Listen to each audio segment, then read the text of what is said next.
आपण पाहतोय की करमाळा तालुक्यामध्ये जे आहे तो सीना नदीला पूर आल्यानंतर मोठ्या प्रमाणात शेतीचं जे आहे ते नुकसान झालेलं आहे। सध्या आपल्याबरोबर पालकमंत्री जयकुमार गोरे साहेब काय सांगाल? अतिशय नुकसान मोठ्या प्रमाणामध्ये झालंय, आपण पाहणी केले, काय सरकारतर्फे कशा पद्धतीने शेतकऱ्यांच्या मागण्या आहेत, कशी आपली प्रतिक्रिया आहे? नाही, आपण सगळे पाहतोय की महाराष्ट्रातल्या काही जिल्ह्यामध्ये खास करून काल अहिल्यानगर जिल्ह्यामध्ये मोठा पाऊस पडला, त्यानंतर सोलापूर जिल्ह्यातला काही भाग आहे तिथे मोठा पाऊस पडला, बीड जिल्ह्यामध्ये मोठा पाऊस पडला। आणि त्या खास करून या पावसानं खूप मोठं नुकसान शेतकरी बांधवांचं झालेलं आहे।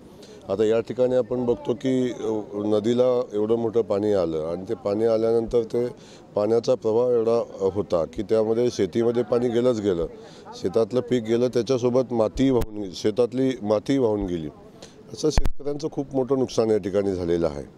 त्या अनुषंगानं पंचनामे करण्याच्या तातडीच्या सूचना आपण त्याच दिवशी दिल्या होत्या ज्या दिवशी घटना घडली त्या दिवशी, पण अजून या ठिकाणी पंचनामे करायला जाण्यासारखी परिस्थिती अजून झालेली नाही। काही ठिकाणी जाता येत नाही, काही ठिकाणी आपण बघता कशी परिस्थिती आहे। त्यामुळं ज्या ठिकाणी पंचनामे करण्यासाठी जाता येतं त्या ठिकाणचे पंचनामे आता जवळजवळ संपत आलेले आहेत, पण ज्या ठिकाणी अजून पोचताच येत नाही त्या ठिकाणी त्या ठिकाणी जाता येईल तसे पंचनामे तातडीनं होतील आणि त्या अनुषंगानं शेतकऱ्यांना तातडीची मदतही आपल्याला देता येईल। यामध्ये दोन विषय आहेत, एक तर जे शेतीच्या पिकाचं नुकसान झालं हा एक विषय आणि दुसरा मातीसह शेतच वाहून गेले हा दुसरा विषय आहे। या दोन्ही ठिकाणी वेगवेगळ्या पद्धतीनं झालेलं नुकसान आहे, त्याला मी तातडीनं तशा वेगवेगळ्या पंचनामे करायला सांगितलेले आहेत आणि त्या अनुषंगाने कालच मंत्रिमंडळामध्ये आमची चर्चा झालेली आहे की या शेतकरी बांधवांचे जे नुकसान झाले त्याला तातडीची मदत सरकार न देण्याच्या सूचना दिलेल्या आहेत आणि जसे पंचनामे येतील तसे तातडीनं 2-3 पंचनामे झाल्यापासून 3-4-5 दिवसात लोकांना मदत यावी अशा पद्धतीची रचना माननीय मुख्यमंत्री मोदयांनी केलेली आहे। गावामध्ये भाव कशा पद्धतीने किती हेक्टरी साधारण मदत शेतकऱ्यांची मागणी की जास्तीत जास्त मदत मिळेल? शेतकऱ्यांची मागणी आहे, आपण बघतो NDRFचे नियम आहेत, नुकसान भरपाईचे काही नियम आहेत, याच्यापेक्षा अधिक जाऊन सरकार काही वेगळ्या पद्धतीने निर्णय घेऊन जास्तीत जास्त मदत द्यायचा आपण प्रयत्न करू अशा पद्धतीची भूमिका माननीय मुख्यमंत्री मोदयांनी घेतलेली आहे। त्यामुळे जोपर्यंत पंचनाम्याचे रिपोर्ट समोर येत नाही,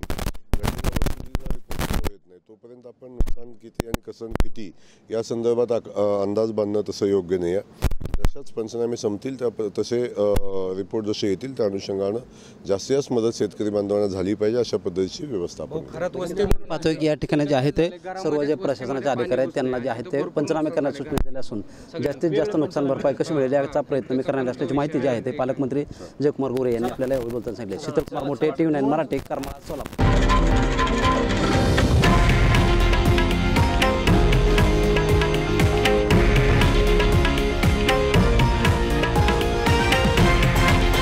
हे आहे देशातील नंबर 1 न्यूज नेटवर्क आणि आपण पाहत आहात TV9 मराठी, एकमेव।